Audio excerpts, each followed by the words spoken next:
সামনে কত police force, BSF এর ওই লোকগুলো থাকে, বিএসএফ এর লোকগুলো সব দাঁড়িয়ে আছে। আমি বলছি একটু হেল্প করুন। ওনারা পারত না? বিএসএফ এর লোকেরা কী করে, দড়ি নিয়ে নিচে নেমে উদ্ধার করে না? যারা মানে পড়ে যায় কুয়াতে, আমি তো দেখেছি ওরকম, যে কোনো প্রবলেম হলে তারা তো সব জায়গা থেকে, কিন্তু তাদেরকেও বলছি, তারাও কিছু করছে না। এবং তার পাশেও একটা তালা দেওয়া গেট, ওটাও খুলছে না। চাই ওকে যারা মেরেছে তাদের যেন বিচার হয়।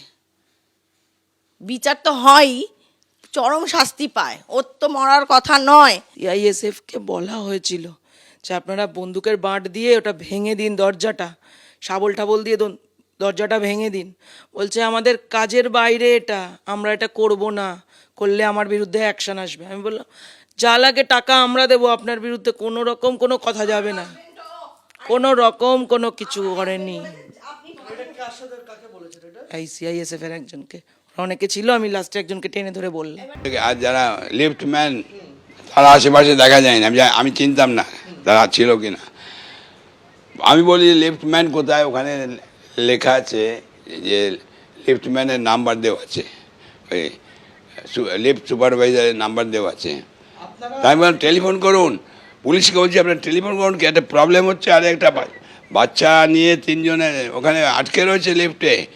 কেউ বলছে যে আপনার ওই লিফটের চাবি, প্রত্যেক জায়গায় লিফট কোথাও আটকে, এই লিফট আটকে গেলে রেসিডেন্সিয়াল লিফট, তাতেও ওকে চাবি দিয়ে খুলে আবার ঠিক করে দেয়। অনেক সময় মাঝ রাস্তায় আটকে যায়।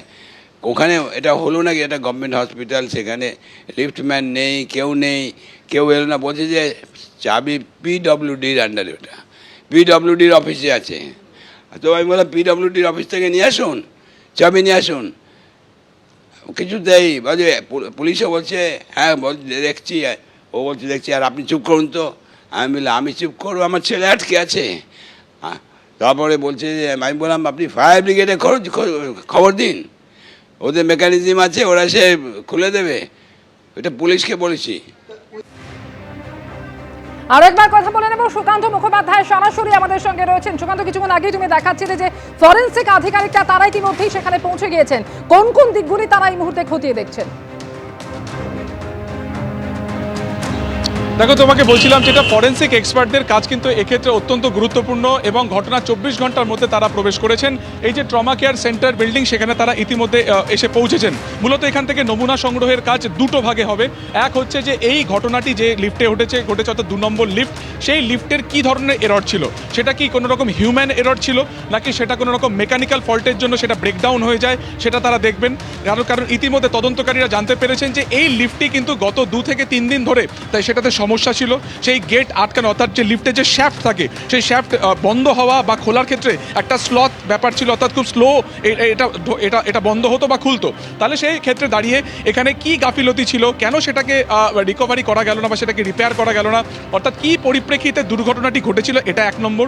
দ্বিতীয়ত হচ্ছে এই যে উদ্ধার কাজের ক্ষেত্রে যেখানে এই ফ্যামিলিটি ফেসেছিল, অর্থাৎ বেসমেন্টে, সেইখানটাতেও কিন্তু তদন্তকারীরা যেতে পারেন, ফরেনসিক এক্সপার্টরা সেখানে গিয়েও কিন্তু নমুনা সংগ্রহ করবেন। তার কারণ সেখানেও কিন্তু ব্লাডের স্যাম্পেল ছিল। তার কারণ কার্যত যেভাবে মৃত্যু হয়েছিল অরূপ বন্দ্যোপাধ্যায়, তার পিএম রিপোর্ট সামনে এসেছে, তাতে কিন্তু দেখা গেছে যে মাল্টিপল ফ্র্যাকচার ছিল, অর্থাৎ তার ফুসফুস ফেটে গিয়েছিল, তার হৃৎপিণ্ড ফেটে গিয়েছিল, তার লাংস ফেটে গিয়েছিল, কিডনি ফেটে গিয়েছিল, ইন্টারনাল হ্যামারেজ হয়েছিল, এবং বাইরে থেকেও এক্সটার্নালি কিন্তু তিনি কিন্তু ব্লিড করছিলেন। ফলত সেখান থেকে সেই ব্লাড সংগ্রহ করা, অন্যান্য ফরেনসিক যে সমস্ত এক্সপার্টের ক্ষেত্রে যেগুলো প্রয়োজন হয় সেগুলো তারা সংগ্রহ করবেন। পিএম রিপোর্টকে কেন্দ্র করে ঠিক বডি যেখানে পড়েছিল সেই জায়গাটা তারা নিরীক্ষণ করবেন, এবং হোমিসাইড বিভাগের আধিকারিকেরা যারা ইতিমধ্যে তদন্তভার নিয়েছেন তারাও কিন্তু ইতিমধ্যে ঘটনাস্থলে এসেছেন। আপাতত সরাসরি যে ছবি তুমি দেখতে পাচ্ছ, এখান থেকে 100 মিটারেরও কম দূরত্বে কিন্তু সেই 2 নম্বর লিফট রয়েছে। ঘটনার পর থেকে সেই লিফটটি বন্ধ অবস্থাতে রয়েছে, সেটাতে কোনো পরিষেবা দেওয়া হচ্ছে না, সেটাকে অনির্দিষ্টকালের জন্য সাসপেন্ড করা হয়েছে। এবং গোটা যে জায়গা, অর্থাৎ গ্রাউন্ড ফ্লোর থেকে শুরু করে বেসমেন্ট পর্যন্ত, যেখানে মূলত মূলত ঘটনাটি ঘটেছে সেটা তারা দেখবেন এবং লিফটেরও বিভিন্ন জায়গায় তারা পরীক্ষা করে দেখবেন। ইলেকট্রিক্যাল ডিপার্টমেন্ট যারা মূলত পিডব্লিউডি ইলেকট্রিক ডিপার্টমেন্ট যারা এটা রক্ষণাবেক্ষণ করতেন তাদের সাথেও কিন্তু কথা বলা হবে।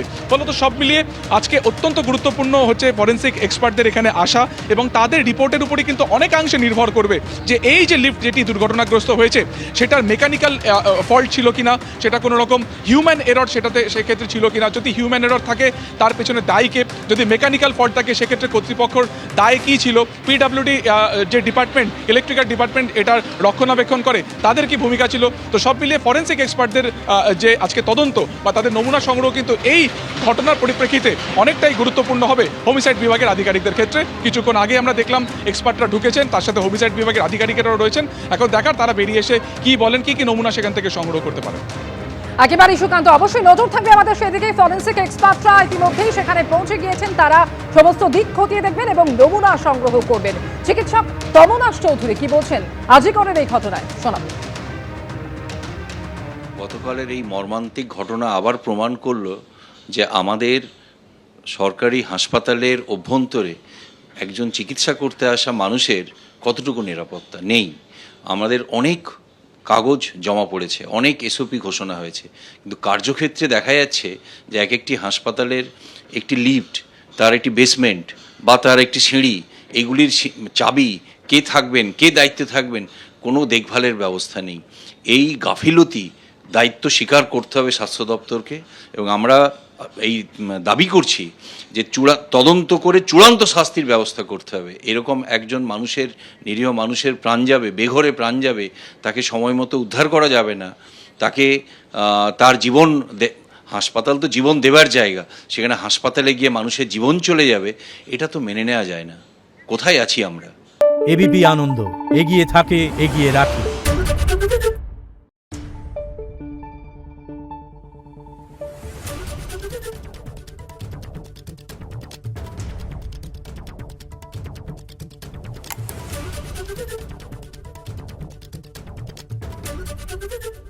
আজিকরের এই ঘটনা প্রসঙ্গে তৃণমূল নেতা কুণাল ঘোষ কি বলেছেন শুনুন। অনভিপ্রেত ঘটনা, দুর্ভাগ্যজনক ঘটনা, এটা কোনো অবস্থাতেই বাঞ্ছনীয় নয়। এটা রাজ্য সরকার সমস্ত পরিকাঠামোর ব্যবস্থা করে দিয়েছে। এবার স্থানীয় যে প্রশাসনগুলি রয়েছে যাদের দেখভাল করার কথা, কেউ চুক্তিভিত্তিক হতে পারে, কেউ ভিত্তিক হতে পারে, তো কোথায় গাফিলতিটা হয়েছে বা কোনো যান্ত্রিক ত্রুটিতে কী হয়েছে, তো এরা তাদের দায়িত্ব নিতে হবে। সেটা তো অতীন ঘোষ পরিষ্কার করে বলেছেন। এটা আচ্ছা, আমি শুধু বলছি আমরা কাউকে জাস্টিফাই করছি না, খারাপ ঘটনা দায়িত্ব নিতে হবে, কিন্তু শুভেন্দু বড় বড় কথা বলছে। আরে ওড়িশার আইসিসিউতে আগুন লেগে 10 জন পুড়ে মারা গেল, ফলে খারাপ ঘটনা খারাপ ঘটনা। আরজি করের ঘটনা দুর্ভাগ্যজনক, অবাঞ্ছিত। যে মারা গেছে তিনি আমাদের সদস্য, মানে আমাদের সমর্থক ছিলেন, তাদের পরিবারের অপূরণীয় ক্ষতি হয়েছে। নিশ্চিতভাবে সরকার গোটা বিষয়টা দেখছে, কিন্তু এই নিয়ে রাজনীতির কোনো অবকাশ নেই। একটা ঘটনা তো যেটা হলো সারা বিশ্বে মুখ দেখানোর অবস্থা রইল না পশ্চিমবাংলার। আর এই যে গতকালের ঘটনা, এই অত্যন্ত লজ্জাজনক। এখন লিপম্যানকে গ্রেপ্তার করছে, একে গ্রেপ্তার করছে, তাকে গ্রেপ্তার করছে। তার মানে কর্মসংস্কৃতি বলে কিচ্ছু নেই হাসপাতালে, শুধুমাত্র একটা নীল সাদা বিল্ডিং দাঁড়িয়ে আছে। বাস্তবে যে মানুষের সামান্যতম যে সুরাহা হওয়ার ব্যবস্থা এখানে নেই, এটাই তার সবচেয়ে বড় প্রমাণ। এবং আমরা মনে করি এখন এরা শাক দিয়ে মাছ ঢাকার চেষ্টা করছে।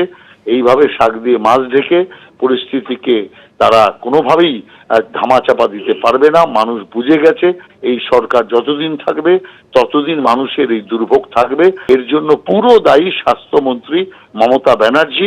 তিনি স্বাস্থ্যের পরিকাঠামোই তৈরি করতে পারেন। এবিপি আনন্দ এগিয়ে থাকে, এগিয়ে রাখে।